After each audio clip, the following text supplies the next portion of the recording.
I truly believe in giving unconditionally. I mean, this is a free webinar. I share a lot of content for free. Afterwards, I mean, I'm going to give you my contact information like I do every webinar.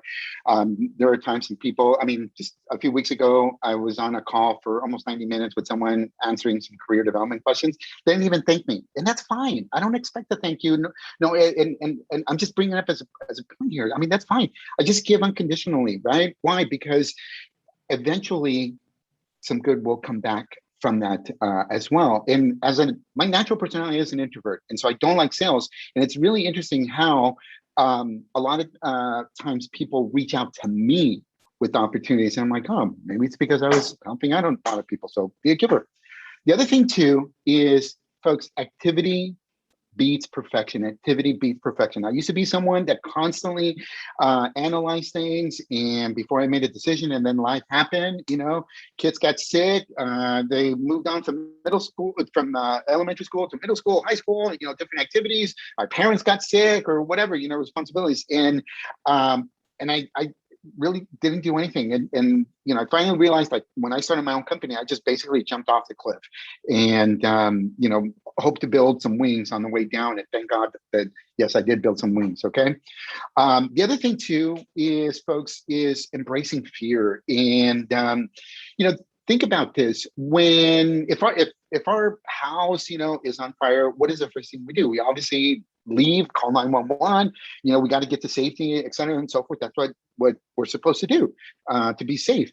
But what do firefighters do? Firefighters are trained to run into that burning building that we are exiting. And the key word is trained here, right? It's and they're trained to embrace that fear. And so that is something that I believe that we need to do, is to learn how to embrace that uncomfortableness. Like I shared with you earlier, that a year and a half ago, started doing these webinars. I'm feeling uncomfortable, et cetera, and so forth. And over time, I've just got more comfortable. And honestly, God, the truth is, today, I literally can just stand up, stare at a wall, and give this presentation with the exact same energy as I can doing it right now, or if I was doing it live and talking to 10,000 people. The other one is association, the power of association. As a parent, I'm always concerned, even to this day, but especially when my kids were younger, who they hung out with, who were their friends, right? Always wanted to meet the parents, you know, if they were going to spend the night, et cetera, and so forth, and who's little Johnny, who's little Susie, and all that type of stuff. Can I tell you something? As an adult, that doesn't change, but we forget.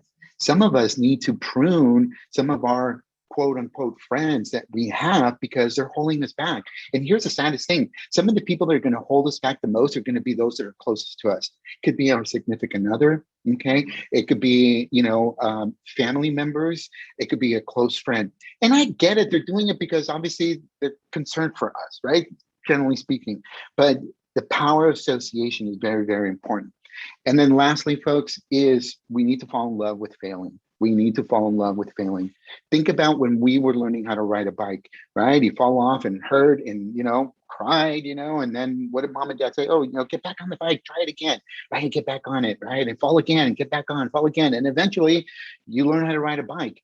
And then we become adults, folks, and you know, the education system all of a sudden penalizes us for getting an F.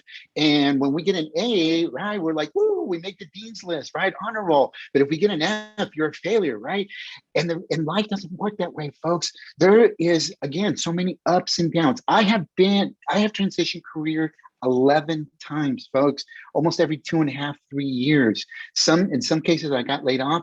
Other times I made a personal choice, but we need to embrace loving failure.